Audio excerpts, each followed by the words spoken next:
Trauma is not a small thing, it's not a small impact, and it is really critical that our services in the mental health field are all about addressing that impact, because we also know from the literature that's amassing that people who require ongoing social services almost always have needed them after some overwhelming life thing that's happened from which they have not recovered and not addressed. I'm so tired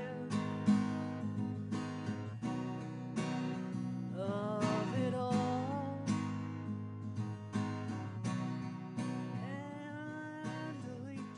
For 15 years, we have resolved the impact of trauma for people who've been victims of crime, and in recent years, other types of overwhelming life events too. We don't come from a sickness perspective. We don't ask people what's wrong with you, but rather what happened to you. And we've figured out, there's a group of people who've been working at this field for a long time, how to best help people navigate through their trauma and resolve it. I was a victim of an accident, I should say. I was riding my bicycle and I was hit by a car. The gentleman driving was a 17-year-old teenager, and he was doing 67 miles an hour in a Publix parking lot, and he hit me while I was riding my bike. The mental service places here in Miami, they don't want to talk to you if you don't have insurance, or if you're unemployed, or if you have some way of paying them. And that to me is, I'm looking for the help, and I really need the help. And everywhere I went to, I got turned away. Finally, I got this. I got the number for the Trauma Resolution Center, and as soon as I called Trauma Resolution Center, I spoke with Richard. And since the first word I said, I felt these guys are welcoming me.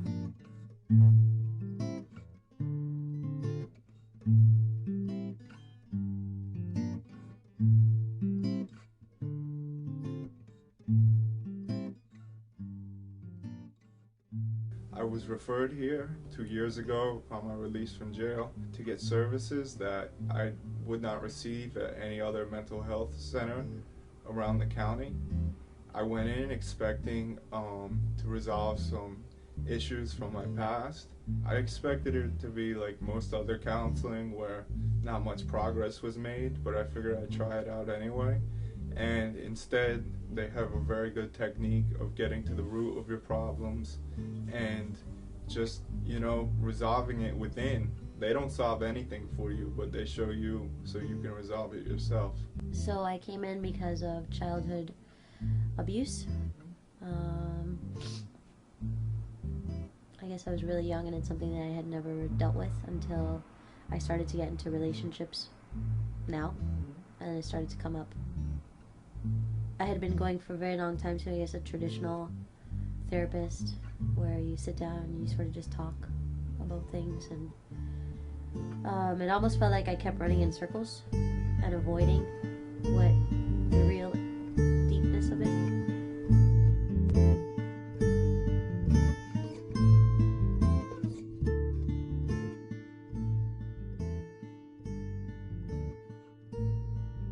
I became involved with the Trauma Resolution Center in the year 2000.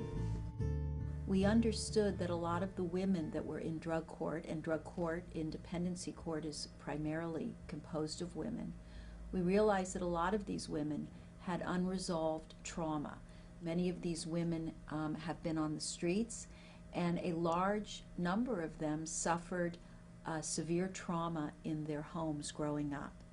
And now they were in a system for abusing, abandoning, or neglecting their own children. What we realized is, unless we started talking about the trauma, treating these women for their trauma, and giving them ways that they could comfort themselves, and ways that they could deal with this trauma, express it, talk about it, come to terms with it, that they would continue to self-medicate with illegal drugs. So we approached the Trauma Resolution Center, and we asked them if we could send our women there for therapy that was trauma-informed. We asked them if we could send our women there so they could develop a relationship with a caring counselor who would guide them through the process of healing.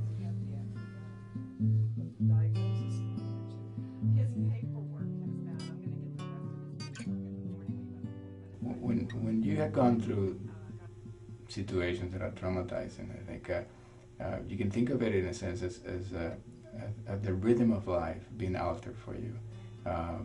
There is a certain amount of attention, a certain amount of focusness, if you will, that you need to coordinate your life with others in everyday life, so that you understand what they want, so that they can be clear about what you want. Now, when those rhythms are disrupted, which is what trauma does, then everything else becomes more difficult. Getting along with others becomes more difficult. Understanding their needs becomes more difficult. Understanding your own needs become more difficult too. Why? Because you're not responding to others in a genuine way. You are paying attention primarily to your own needs, survival, and kind of like self-care at that moment.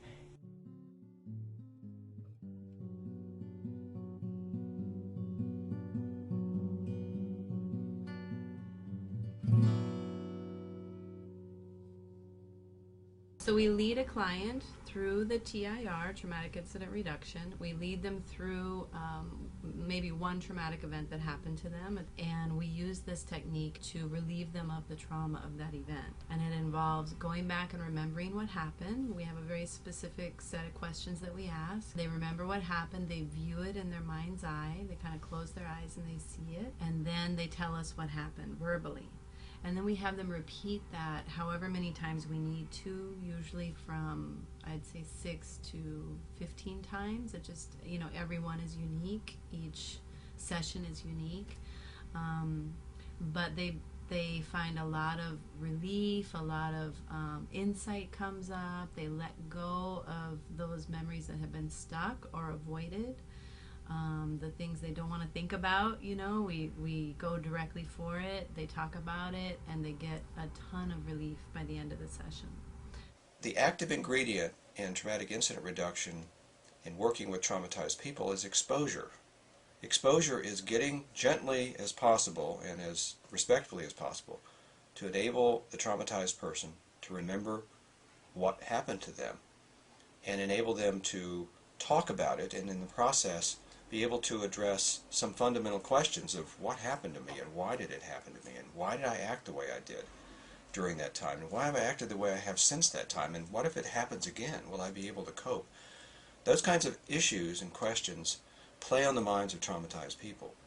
So traumatic incident reduction then enables them to think through and talk with someone who cares about them and cares about their success and their resilience. And the model suggests, and there have been quite a bit of research to show that it's true, that by exposing people to memories as well as the specific reminders of the event, the memories of the event, by doing that, they're able to master it. This is very powerful stuff that shows that when you really, really deal with the thing that is completely crushing the human being, and that is no longer there, that person not only recovers but thrives.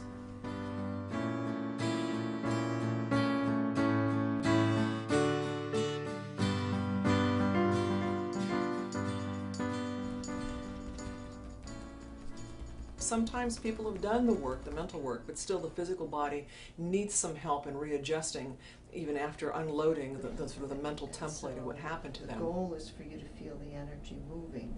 The energy can feel heavy, it can feel warm, it can feel tingly. Okay, I would say tingly. Tingly? Yeah. Okay, so that means that there's chi, the chi's. I have for most of my life been into an Eastern practice because they are really excellent at building resiliency and consciousness and resetting the central nervous system and really enhancing the health of the body.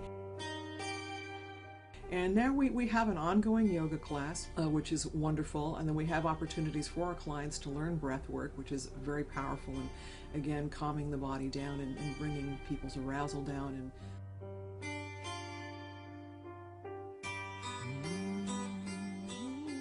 And the other services we have found to be really beneficial that we've added over the years include psychoeducational groups that power. Knowledge is indeed power, and it is really important to understand why trauma impacts you or why you've been behaving in a particular way. We provide 5 psychoeducational groups for our clients that start with the psychobiology of trauma, which all of our clients receive, as well as the sex ed update.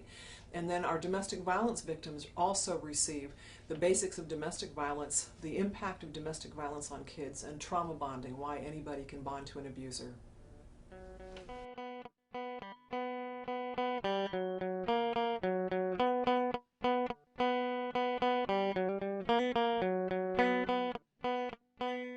When clients come to us, one of the first things that they do is a series of tests for post-traumatic stress disorder, depression, anxiety, general expectancy of success, and happiness.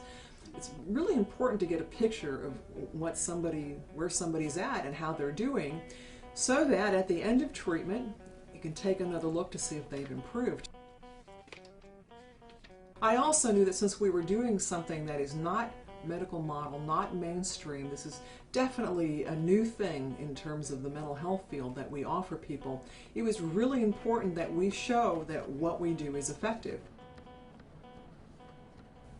I've accomplished so much just being in this program, and it's helped me to get a lot of things off of my mind, a lot of things off of my heart that I've had to carry around with me for so long and so many years, and I didn't know what to do with it. It was a major life-altering experience for me.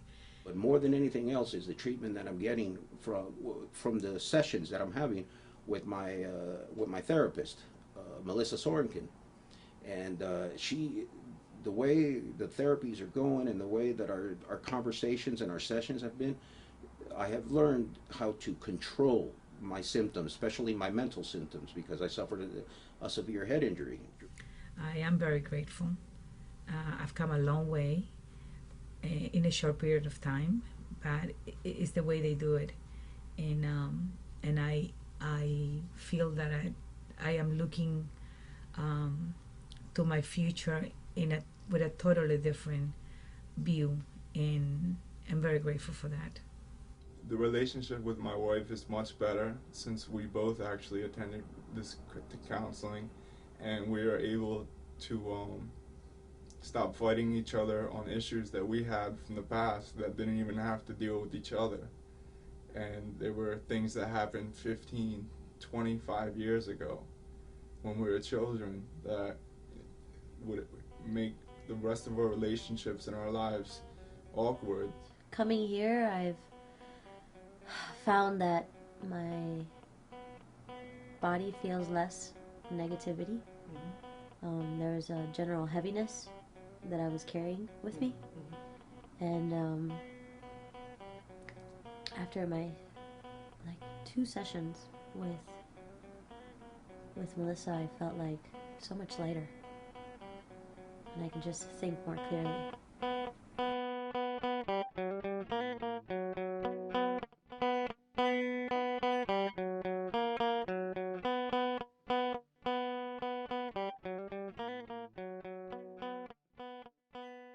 For the last few years, we have had to close our admissions after 9 months into our grant period because we have met our targets and we need to fully deliver. And that's a very painful thing to do that we've had to learn how to do, because it's very hard to turn down the right victim, very hard to say no to the person who's just been beaten. I can't help you, I have no resource to do so. So we are constantly looking for funding and looking for hopefully an angel that understands the importance of what we do. So why is this important? Who cares? Why would we want to invest this time and energy into helping these traumatized people? Well, the first thing is that it works. They're able to then return back to a life that is more normal than following the traumatic event. And as a result of that, they not only improve the quality of life for that individual traumatized person, but it subsequently and systemically improves the life around them.